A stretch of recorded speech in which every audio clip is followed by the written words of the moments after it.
आज आप लोगों को हम बताएंगे कि हम डायरेक्ट स्पीच को इनडायरेक्ट स्पीच में कैसे बदलेंगे। सबसे पहले आप लोग समझिएगा कि इन्वर्टेड कॉमास के अंदर जो सेंटेंस है इसे हम कहते हैं रिपोर्टेड स्पीच, और ये जो सेंटेंस है इसको हम कहते हैं रिपोर्टिंग स्पीच। और रिपोर्टिंग स्पीच के जो वर्ब हैं इसे हम कहते हैं रिपोर्टिंग वर्ब, और रिपोर्टेड स्पीच का जो वर्ब है इसको हम कहते हैं वर्ब ऑफ रिपोर्टेड स्पीच। आप ये है एक डायरेक्ट स्पीच। क्यों? क्योंकि इसमें जो इन्वर्टेड कोमा है इसके अंदर एक स्टेटमेंट है, एक सेंटेंस है जिसको कहने वाले के को एकदम हूबहू बोल दिया गया। जो सब्जेक्ट है उसने जो भी बात कही है, जो भी कथन कहा है, जो भी स्टेटमेंट कहा है, उसकी बातों को हूबहू लिख दिया गया है।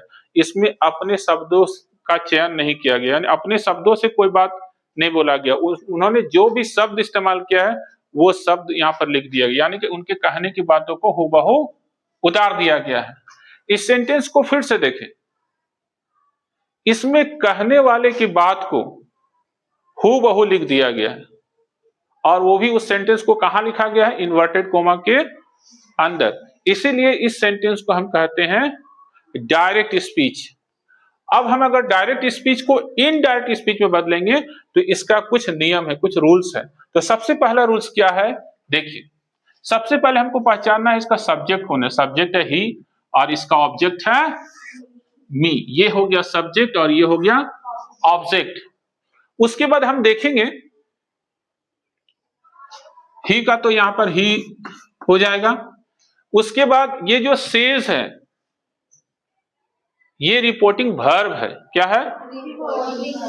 रिपोर्टिंग वर्ब के बाद अगर ऑब्जेक्ट हो, रिपोर्टिंग वर्ब के बाद ऑब्जेक्ट हो तो रिपोर्टिंग वर्ब बदलता है। क्या बदलता है?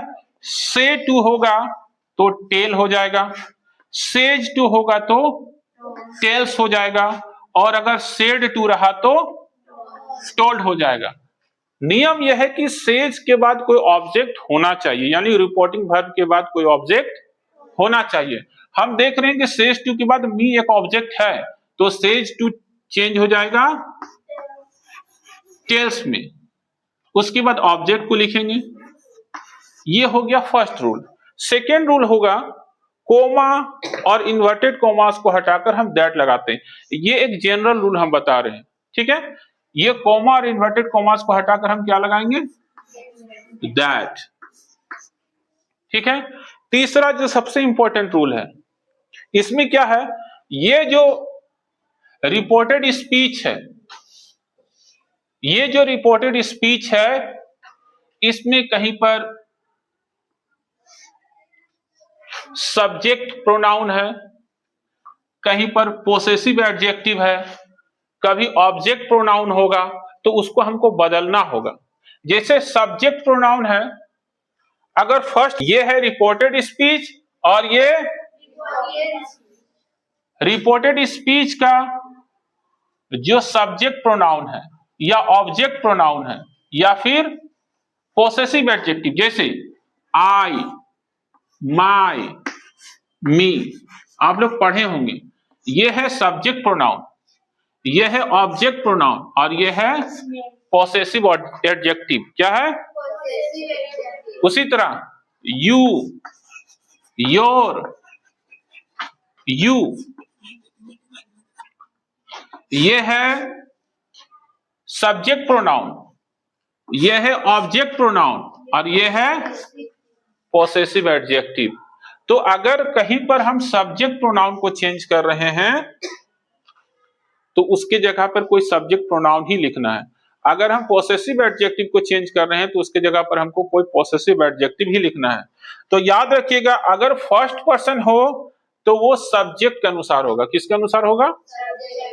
अगर वो सेकंड पर्सन हो तो ऑब्जेक्ट के अनुसार होगा, और अगर थर्ड पर्सन हो तो नो चेंज, ठीक है। थर्ड पर्सन हो तो नो चेंज। जैसे यहां पर देखिए,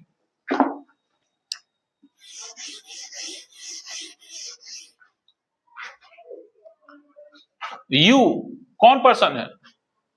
ये सेकेंड पर्सन है, यू सेकेंड पर्सन है। सेकेंड पर्सन किसके अनुसार होगा? ऑब्जेक्ट के अनुसार। ऑब्जेक्ट क्या है? तो यहां पर देखिए यू है, यू को हमको किसमें चेंज करना है?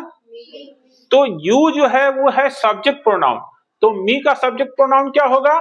आई। ठीक है, आई के लिए हम वर्ब क्या लगाएंगे? एम। उसके बाद हमको चेंज करना माई। माई कौन पर्सन है? First person. फर्स्ट पर्सन किसके अनुसार चेंज होता है? सब्जेक्ट क्या है? ही। लेकिन यहां पर माई क्या है? पॉसेसिव एडजेक्टिव है, तो ही का पॉसेसिव एडजेक्टिव क्या होगा? ही का पॉसेसिव एडजेक्टिव होगा हीज।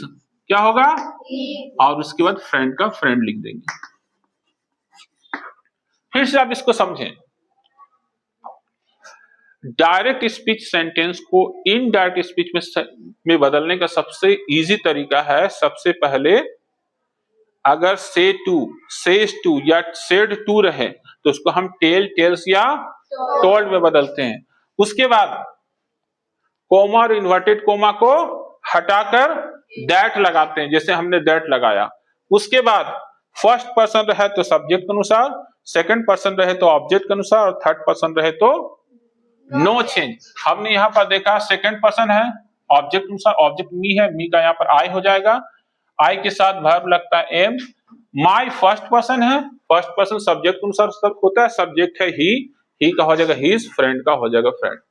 इस तरीके से आप डायरेक्ट स्पीच को इनडायरेक्ट स्पीच में बदल सकते हैं।